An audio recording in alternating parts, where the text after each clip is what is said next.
নমস্কাৰ সন্মানীয় বন্ধু বান্ধৱীসকল এই মোৰ সন্মুখত দেখিছে এজোপা 12মহীয়া নেমু গছ নেমু গ্ৰাফটিং আছিল আচলতে মই ঘৰতে বনাই দিছিলোঁ এইটো মোৰ 12 আৰু 14 ইঞ্চিৰ পলিথিন বেগ আৰু ইয়াতে মই এই যোৱা ছেপ্টেম্বৰ মাহত আন টাবৰ পৰা ৰোপণ কৰিছোঁ ইয়াতে শিফ্ট কৰিছোঁ আৰু সলাই দিছোঁ সলাই দি যেতিয়া মই খাদ্য দিছিলোঁ উপযুক্ত খাদ্য এতিয়া মই দিছিলোঁ যিখিনি লাগে অৰ্গেনিক পদ্ধতিত জৈৱিক পদ্ধতিত তাৰ পিছত আপোনালোকে চাওক এতিয়া মানে ফুলাৰ সময় লগাৰো সময়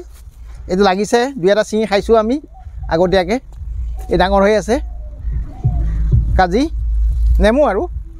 তাৰপিছত এই ফুলা দেখিছে কিমানবোৰ ফুলিছে এই সৰু টাবটোৰ গছডালত গোটেই গছবিলাকৰ এই ডালবিলাক ফুলিছে থোপা থোপে ফুলিছে এইবিলাক 100-150 ফুল হ'ব ইয়াতে বেছি হ'ব আৰু বহুত ফুলিছে আৰু প্ৰতিটো ডাল ফুলিছে আমি দেখুৱাই দিছোঁ গোটেইবিলাক এই তলৰ ফালে চাওক এইবিলাক একেবাৰে তলত এইবিলাক মানে এনেকুৱা এটা ডাল নাই যিটো ফুলা নাই এইটো চাওক এই ডালটোত পাত নাই কিন্তু তথাপি ফুলিছে তাৰপিছত এইবিলাক তলৰ ডাল একেবাৰে তলৰ ডাল এইবিলাক তলৰ ডাল সুন্দৰ ডাল ইয়াতে ফুলিছে তাৰমানে আমি এতিয়া এটুকে দেখাবলৈ গৈছোঁ যে কি যত্ন কৰিলে এনেকুৱা মানে উৎপাদন পাব পাৰি মূল কথাটো হ'ল ইয়াৰ জাত এক নম্বৰতে জাত দুই নম্বৰ উপযুক্ত প্ৰতিপালন উপযুক্ত যদি প্ৰতিপালন আমি কৰোঁ তেতিয়াহ'লে ইয়াৰ পৰা আমি উৎপাদন পামেই আচ্ছা উপযুক্ত প্ৰতিপালন মানে আমি অৰ্গেনিক পদ্ধতিত কৰোঁ সেইকাৰণে অৰ্গেনিক জৈৱিকভাৱে কৰিলে কি কি বস্তু দিওঁ আমি দেখুৱাবলৈ গৈছোঁ এতিয়া ধৰক এই ফুলখিনি ফুলিছে এই বহুত ফুল ফুলিছে গোটেই গছডাল জকমকাই ফুলিছে কিন্তু আমি ইয়াক ফললৈ ৰূপান্তৰ কৰিব লাগিব ফল ছেট কৰাৰ কাৰণে ইয়াক কিছুমান খাদ্যৰ প্ৰয়োজন উদ্ভিদক খাদ্য নহ'লে ফল ছেট নকৰিব নোৱাৰিব ই সৰি যাব গতিকে সৰি নোযোৱাকৈ কেনেকৈ খাদ্য মানে ফললৈ ৰূপান্তৰ কৰিব পাৰে তাৰ কাৰণে আমি এতিয়া ইয়াক উপযুক্ত খাদ্য যোগান ধৰিব লাগিব আৰু সেই খাদ্যখিনি আমি এতিয়া যোগান ধৰিম জৈৱিকভাৱে মই যোগাৰ কৰি লৈছোঁ এয়া চাওক পটাছৰ ভাণ্ডাৰ কলৰ বাকলি আমাৰ কল খাই থোৱা ঘৰৰ বাকলিবিলাক শুকাই আছে ক'লা হৈ আছে এয়া হ'ল অকণমান খলি হয় এয়া হ'ল নিমৰ খলি হয় এই সৰিয়হৰ খলি এইটো নাই এইটো বনমিল এইটো হ'ল নিমৰ খলি হয় এয়া হ'ল হিউমিক এচিড এই হিউমিক এচিডৰ কাম হ'ল কি ই আমি যিবিলাক সাৰ দিম সেই সাৰখিনি ই বিক্ৰিয়া ঘটাই গছজোপাক মানে শোষণ কৰাৰ কাৰণে সহায় কৰিব হিউমিক এচিডটো জৈৱিক বস্তুৱেই আৰু এই হ'ল চিউইডছ সাগৰীয় উদ্ভিদৰ পৰা বনোৱা এটি উপাদান অৰ্গেনিক আৰু এইটোও যথেষ্ট খাদ্য সম্ভাৰ মিনাৰেলছ আছে বহুত ইয়াতে আৰু এয়া হ'ল চাফ পাউডাৰ ইয়াত যাতে ফাংগাছ ধৰিব নোৱাৰে আৰু এটা ডাঙৰ বেমাৰ আছে নেমু গছৰ নিমটইড বুলি শিপাত কিছুমান টেমুনা টেমুনি হয় আৰু সেই টেমুনা যদি ধৰে নেমুৰ শিপাত তেতিয়া গোটেই গছজোপা সুন্দৰ এপা লহপহীয়া গছ লেৰেলি গৈ কেইদিনমানৰ ভিতৰতে মৰি যাব পাৰে গতিকে তাৰ বাবে আমি প্ৰতিৰোধ হিচাপে এয়া চাফ পাউডাৰ লৈছোঁ বা নিমৰ খলি হৈ আছেই তাৰ লগত অতিৰিক্তভাৱে আমি ইয়াত দিম সৰিয়হৰ খলি হৈ অলপমান বেছি নহয় এয়া হ'ল কেঁচুসাৰ সুন্দৰ কেঁচুসাৰ এয়া জৈৱিক আৰু এয়া হ'ল পাত পচা সাৰ আমি গোটেইবিলাক এতিয়া মিহলাই ল'ম তাৰপিছত আৰু দুবিধ বস্তু দিম ইয়াৰ লগত কেলছিয়ামৰ উপযুক্ত উৎস এয়া হ'ল কণীৰ বাকলি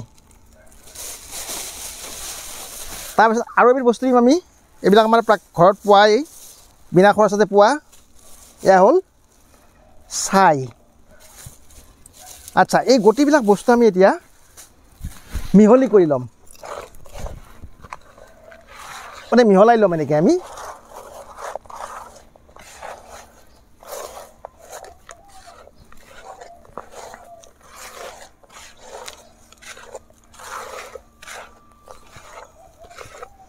এই গোটেইখিনি মিহলাই ল'লোঁ লোৱাৰ পিছত এয়া চাওক মই এইটো অকণমান ইয়াৰ ওপৰৰ মাটি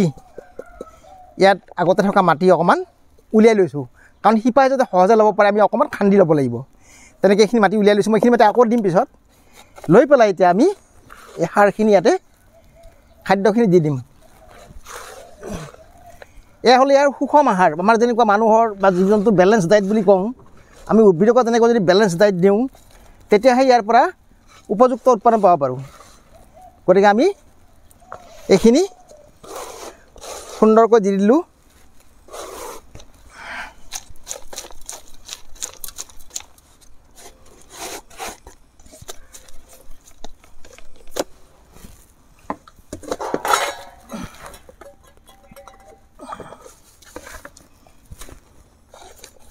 এয়া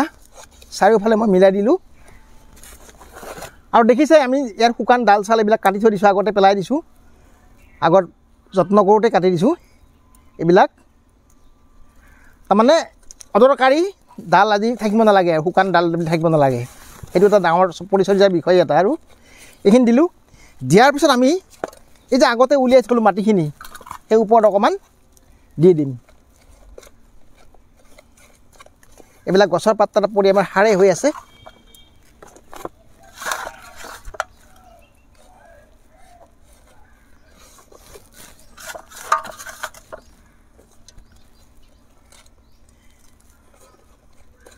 এয়া চাওক আমি ঢাকি দিলোঁ ঢাকি দিয়াৰ পিছত অৰ্গেনিক সাৰ বা জৈৱ সাৰ ব্যৱহাৰ কৰা ডাঙৰ লাভ এটা কি আপুনি লগে লগে পানী দিব পাৰে আৰু উদ্ভিদে লগে লগে ইয়াক লোৱাৰ কাৰণে আৰম্ভ কৰিব পাৰে কি পায় চাওক আমি পানী লগে লগে ঢালি দিলোঁ কিন্তু এইটো নকৰি যদি মই যদি মানে ৰাসায়নিক সাৰ দিলোঁহেঁতেন তেতিয়া আমি লগে লগে পানী দিব নোৱাৰোঁ দিয়ে কিছুমানে দিলে বেয়া আৰু এইটো গছজোপাৰ কাৰণে ক্ষতি হোৱাৰ ভয় থাকে গতিকে আমি অৰ্গেনিক দিছোঁ যিহেতু লগে লগে আমি পানী দি দিলোঁ আচ্ছা এয়া হৈ গ'ল তাৰমানে খাদ্যৰ প্ৰক্ৰিয়া দিয়া প্ৰক্ৰিয়াটো আমি শেষ কৰিলোঁ গতিকে ইয়াতে এই গোটেই ফুলবিলাক ইয়াৰ যদি আমাৰ 80% বা 70% যদি কনভাৰ্ট হৈ যায় ফললৈ ৰূপান্তৰ হয় তেতিয়াহ'লে যথেষ্ট উৎপাদন পাম আমি 100% কোনো বস্তুৱে নহয় এইটো অসম্ভৱ কথা এইটো প্ৰকৃতিৰ বিৰুদ্ধ কথা হ'ব ইয়াৰ যদি 60-70% হয় আমাৰ কাৰণে যথেষ্ট নেমু পাম আমি আৰু এতিয়া গুৱাহাটীৰ বজাৰ নেমু বজাৰৰ যিটো বৰ্তমান গুৱাহাটীত এটা নেমু 10 টকাকৈ বিক্ৰী হৈ আছে আৰু নেমুটো জানেই কিমান উপকাৰী খাদ্য গতিকে আমি ঘৰৰ চাহিদা পূৰণৰ বাবে এনেকৈ সুন্দৰকৈ যদি 4-3 পৰা কৰি লওঁ তেতিয়াহ'লে সম্পূৰ্ণভাৱে ঘৰৰ চাহিদা পূৰণ কৰিব পৰা যায় গোটেই বছৰটো আৰু এইটো 12 মহীয়া আচ্ছা তাৰপিছত আমি খাদ্য যোগান ধৰিলোঁ ইয়াৰ পিছত আমি কৰিম কি এতিয়া আমি ইয়াতে নিম তেল মিহলাই লৈছোঁ 1 লিটাৰ মানে এইটো মোৰ 750 ml গতিকে সেই অনুপাতে মই 1 লিটাৰত 5 ml ল'ব লাগে সেই অনুপাতত মই মিলাই লৈছোঁ এইটোত আৰু এইটোৱে নিম অইল এইটো এই নিম অইলটো 250 ml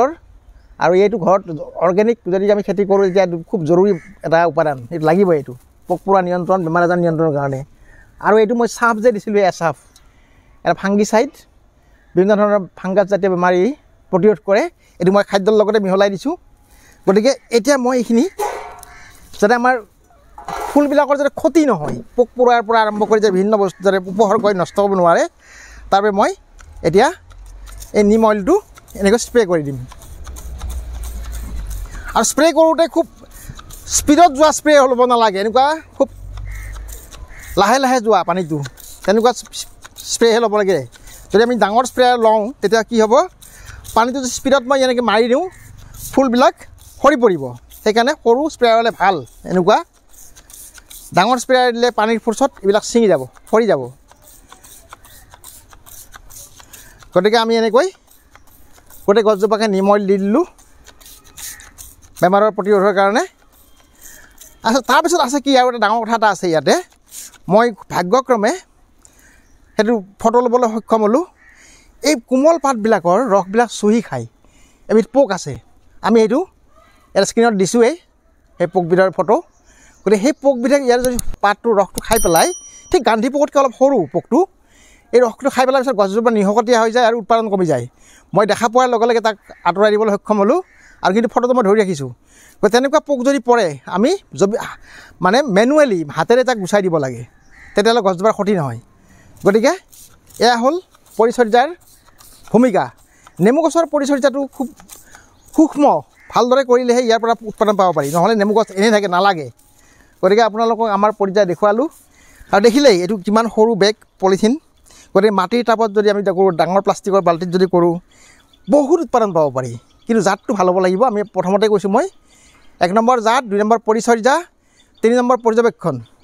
এই গোটেইখিনি যদি প্ৰক্ৰিয়া আমি একেলগে কৰিব পাৰোঁ তেনেহ'লে এনেকুৱা নেমু আপোনাৰ দুজোপা হওক গোটেই পৰিয়ালটোৱে সম্পূৰ্ণ চাহিদা পূৰণ কৰিব পাৰে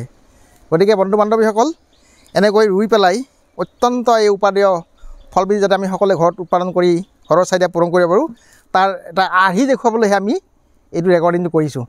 এই দেখিছে মোৰ দেখিয়ে ভাল লাগিছে এইবিলাক যে থোপা থোপে ফুল ফুলিছে এই চাওক থোপা হিচাপে ফুলিছে গতিকে ইয়াৰ উৎপাদন যথেষ্ট হৈছে আৰু এইবিলাক থোপা সৈতে ফুলিছে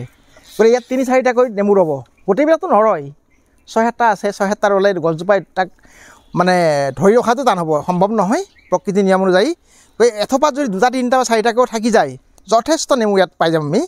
গতিকে বন্ধু বান্ধৱীসকল এয়া আমাৰ প্ৰক্ৰিয়াটো দেখুৱালোঁ আপোনালোকে এনেকৈ হাতে কামে লাগি ফুল ৰোৱা যেনেকুৱা অভিজ্ঞতা আছে ফুল ৰোৱাবিলাকে ভালকৈ ৰুব পাৰিব তেনেকৈ ২-৪জোপা নেমু ৰুৱক আৰু উৎপাদন লৈ পেলাই ঘৰৰ চাহিদা পূৰণ কৰক বজাৰৰ ইনচেক্টিচাইড আৰু ফাংগিচাইড ব্যৱহাৰ কৰা নেমুৰ পৰিৱৰ্তে আমি যদি ঘৰুৱাভাৱে জৈৱভাৱে কৰি লওঁ আমাৰ সকলোৰে স্বাস্থ্যৰ বাবে অত্যন্ত উপকাৰী হ'ব গতিকে আমি আজি এইখিনিকে দেখুৱালোঁ কেনে দেখিলে মন্তব্যৰে আমাক উপকৃত কৰিব বুলি আশা কৰিলোঁ ধন্যবাদ